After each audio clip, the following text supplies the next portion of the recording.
Debutant Luke Hollman had a game to remember, but Middlesex ended up losing their latest Vitality Blast match against Sussex at Lords by 3 wickets with 4 balls to spare.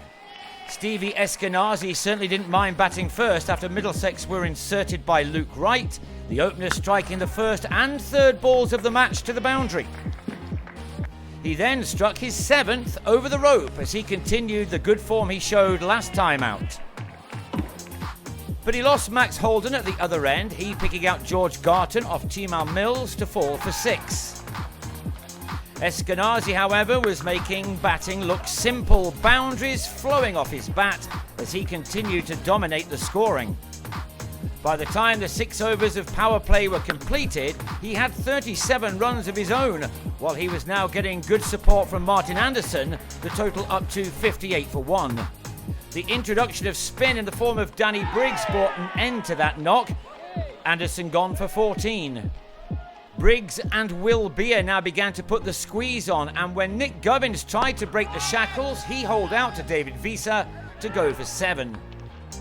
Eskinazi reached 50 for the second successive innings, this one coming off 32 balls, while at the other end, John Simpson tried to improve the scoring rate. The 2 spinners completed their spells with combined figures of 2 for 51, and when Ravi Bopara was brought on, Simpson went large again.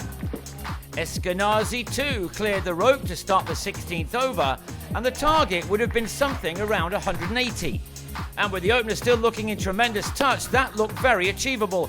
The score at 146 for 3 with 3 overs to go. Another maximum from Simpson took the partnership to 80, but then that turned out to be the last boundary. Eskinazi was bowled by Ollie Robinson for an excellent 79.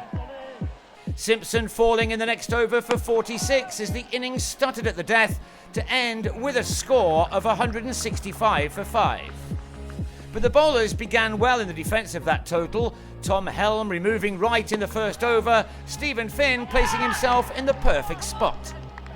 Finn opened up at the other end and quickly saw off Phil Salt, Dan Lincoln holding on as the visitors slipped to 14 for 2.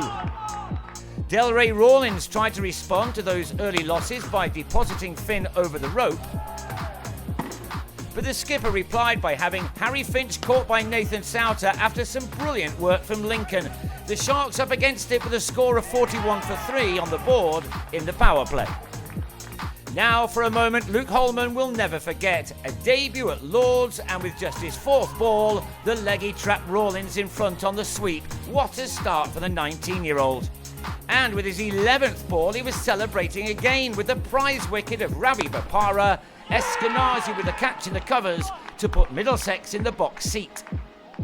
Sussex was 67 for 5 after 10, needing 99 more from the second 10 overs, but then Wiese decided to take the attack back to the bowlers, with both James Harris and Hollman hit into the distance by the South African.